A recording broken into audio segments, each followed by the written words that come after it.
Alors bonjour et bienvenue à cette émission d'un jour en 30 minutes, excusez-moi. Mon nom est Sophie Gilbert sur l'antenne d'ici Rock-Laurentide. En cette journée de dépôt du budget provincial, 120 personnes des organismes communautaires des Laurentides se sont réunies pour mieux comprendre le contexte social et politique actuel, notamment en parlant d'économie et des transformations annoncées au système de santé et de services sociaux. Pour résumer les assises gouvernementales transversales du budget, nous avons un premier invité spécial. Je vous demande d'accueillir M. Matt Lecomte, représentant de la firme Laitao, Poiteux, Couillard et Lecomte. M. Lecomte, bonjour.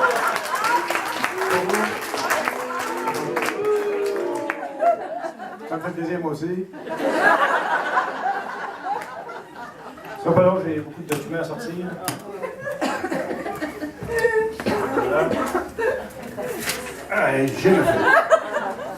Bonjour, M. Lecomte. Bonjour. Un sujet sur toutes les lèvres aujourd'hui, oui. C'est le jour du budget. Oui. Qu'en est-il de l'austérité dans ce fameux budget? L'austérité. Est-ce qu'on est tanné d'entendre ça? Il y a juste les gauchistes qui parlent de ça. Il y a juste les gauchistes qui emploient ce mot-là. C'est pas vrai, ça, l'austérité. C'est tellement 2014, tellement out. On est en 2015, madame. En 2015, il est de bon goût de parler de rigueur budgétaire et de mesures de relance économique. Notre firme gouvernementale l'affirme. Dans un ultime effort administratif et purement technocratique, tous les Québécois et les Québécoises doivent se serrer la ceinture. Il s'agit d'un geste collectif pour le bien des générations qui nous suivent, mesdames et messieurs. Faux! Monsieur Lecomte, on voit ici que la salle porte un point de vue différent. L'austérité, en fait, on dit c'est pour qui? C'est pas pour tout le monde. En fait, c'est pas pour les députés, les ministres, pour les pétrolières, les minières, les entreprises privées. C'est surtout pas pour le 1% de la population qui s'accapare 37% de la croissance économique. L'austérité, c'est pour les femmes qui payent, d'après ce que dit la salle, 3,1 milliards de plus dans la compression et les mesures. Les enfants qui sont affectés, les personnes plus démunies, les classes moyennes. L'austérité, c'est pas n'importe qui se serre la ceinture, c'est certaines personnes plus que d'autres, n'est-ce pas? Merci. Les compressions sont-elles importantes dans ce budget? Parlant de compression. Les coupes n'affecteront pas les services. Non, non, non! Par un rendement accru du personnel en place et une meilleure gestion par découpage de résultats, nous parviendrons à améliorer les services à la population tout en réduisant substantiellement les dépenses en matière de bureaucratie. Les 8 millions d'associés du Québec Inc. que nous sommes ne verront aucun changement dans l'offre de services, mesdames et messieurs. Monsieur Lecomte, on voit ici que la salle porte un point de vue différent, n'est-ce pas?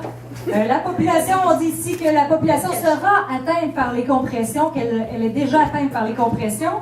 En éducation, on parle de 1 milliard de compressions. Ça veut dire, je pense, 30 millions à la Commission scolaire de Montréal et un autre 30 millions l'année prochaine. La santé publique, 700 000 $ dans les Laurentides de compression. Ça affecte la recherche, la prévention. Le transport adapté, on en a parlé tout à l'heure. On parle de 63 000 $ juste dans la MRC des Laurentides. Et combien d'autres dans les autres MRC? Donc là, la population est très atteinte par ces compressions. Et je pense que vous n'en avez pas conscience. Ben là, écoutez, merci. Les économies en santé... On est prêt pour parler, là. J'ai plus d'espace, on ne me voit plus, là. J'aime pas ça. Vous parlez dans votre budget d'économies en santé, une restructuration et des économies, soi-disant. Qu'en est-il, M. Lecomte? Écoutez-moi comme il faut. Dans le système de santé, hein, notre ministre, Gaétan Barrette, l'a affirmé, mon ami et collègue. Il s'agit d'améliorer les services, d'améliorer l'accès aux soins et aux services. Améliorer l'accès, c'est à ça que ça sert. Je ne vois pas pourquoi tout le monde capote, là. Diminuer la bureaucratie, mesdames et messieurs, des grattes de papier, là, out! Il y en a trop. Et puis aussi faire des économies de 220 millions. C'est pas des peanuts, ça, là. Ça va permettre aux jeunes générations de mieux vivre, de mieux respirer, dans une société exemplaire, exempte de pression fiscale, mesdames et messieurs. Faux! On entend ici l'Assemblée qui n'est pas tout à fait d'accord avec ce qui est affirmé par M. Lecomte. En santé, 220 millions d'économies. C'est ce que vous nous promettez. Nous, ce qu'on s'est dit aujourd'hui, puis ce qu'on a constaté, c'est que c'est des économies de bout de chandelle. Hein, on parle de 0,7% du budget du ministère de la Santé qui est de 35 milliards.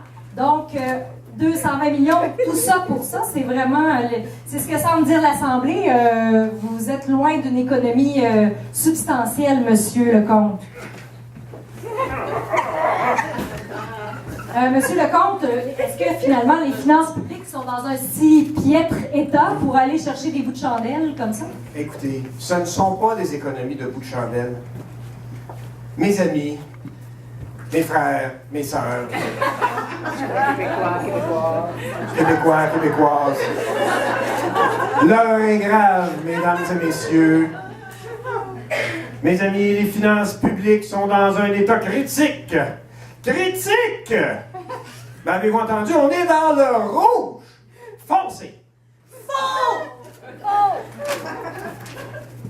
Monsieur Lecomte, il me semble encore que l'Assemblée a une perception différente du fait d'être dans le rouge. On a même des solutions, entre autres, on en a parlé avec notre conférencier ce matin. Ici, ce que semble dire la salle, 10 paliers d'imposition, par exemple, serait une solution pour alléger l'impôt pour 85% des personnes et rapporter 1 milliard de plus pour l'État. C'est quand même une solution fort intéressante et qui est, supposément, selon M. Pinault, très réaliste. Donc, M. Lecomte, je pense que on va passer peut-être aux arguments aux tordeurs. Vous comprenez rien? Il va falloir que je revienne vous voir à l'AGA, je pense. Je pense que l'Assemblée va peut-être vouloir vous revoir à ce moment crucial, lors de l'Assemblée des membres, hein, pour pouvoir faire valoir vos arguments, si vous avez de nouveaux arguments plus valables, plus intéressants, parce que jusqu'à date, on est un petit peu sceptique. La salle semble sceptique, n'est-ce pas? Alors, merci, M. Lecomte. Bon retour chez vous, à la firme que vous représentez. Maintenant, c'est pas tout, mon émission se poursuit. Un jour, en 30 minutes, je vais demander à mes invités pancartes de peut-être de quitter le plateau. De quitter le plateau, parce que j'ai deux autres invités. Les organismes communautaires se rencontrent aujourd'hui, ont une action spécifique et on a deux personnes qui ont bien voulu accepter de venir à l'émission pour témoigner de leur expérience au sein d'un organisme communautaire. Alors, je vais inviter M. Pierre et Lynn à venir sur le plateau pour nous exprimer qu'est-ce que leur apporte le fait de participer ou d'être présent dans un organisme communautaire. Merci. On prend du courage. Merci. Bonjour Pierre. Je vais vous passer le métro ou le métro. Au collège, j'ai des gros métros. Est-ce qu'il y a un autre pour être...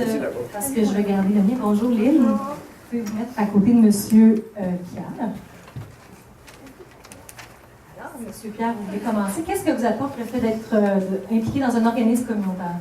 Moi, ça m'apporte 17 ans de ne pas aller dans l'institution. Fait que ça m'évite de bercer sur une chaise droite. Puis c'est ça, je fréquente l'échelon des pays d'en haut. Puis je suis très bien reçu. Puis les intervenants, j'ai pas besoin de parler. Ils me saisent tout de suite quand j'arrive, là, puis ça va pas, ils savent. Parce que moi, quand ça va pas bien, je parle pas. Fait que c'est un problème, tu sais. C'est ça, ça un peu. Vous avez développé un sentiment d'appartenance qui fait que vous êtes là, puis ça vous fait du bien, ça vous maintient dans un état de... Ouais. Merci beaucoup, Okay. Madame Lynn. Bonjour. Je fais partie du CA de l'échelon des pays d'en haut. Vous êtes administratrice Oui. de l'échelon. Oui. OK. Je fais de la cuisine collective.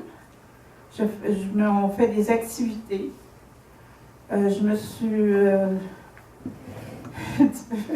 C'est énervant d'être ici sur un plateau. OK. Mais c'est ça, je me suis fait des amis, puis je suis très heureuse. Ça vous permet donc d'avoir un milieu de vie intéressant puis qui répond à vos besoins. Oui.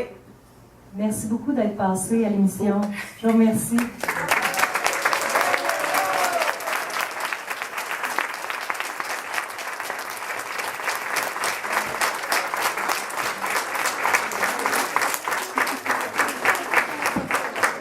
Et une dernière invitée dans cette émission Un jour en 30 minutes. Ça va être Mme Linda Derry du regroupement des organismes communautaires, coordonnatrice, qui va nous parler aussi de ce que vous avez fini, l'élément principal de... Ce qu'on a commencé. Le principal, oui. Pas ce qu'on a fini, mais ce qu'on a commencé. Le dernier élément de discussion qui a été là dans la journée. Ben écoutez, aujourd'hui, finalement, on a fait le tour un peu de tous les aspects de l'austérité puis de ce que ça voulait dire. Puis on a déconstruit un discours qui passe trop facilement dans notre société puis qu'on achète trop facilement. Donc, on a réussi à déconstruire ça.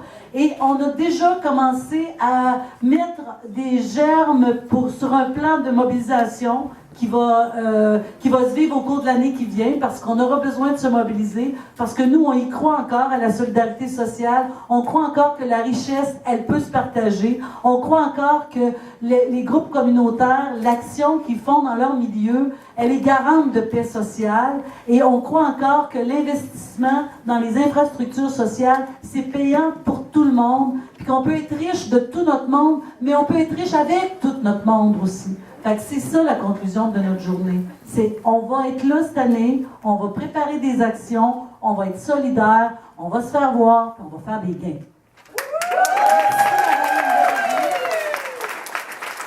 On voit que la salle est très chaleureuse de cette idée.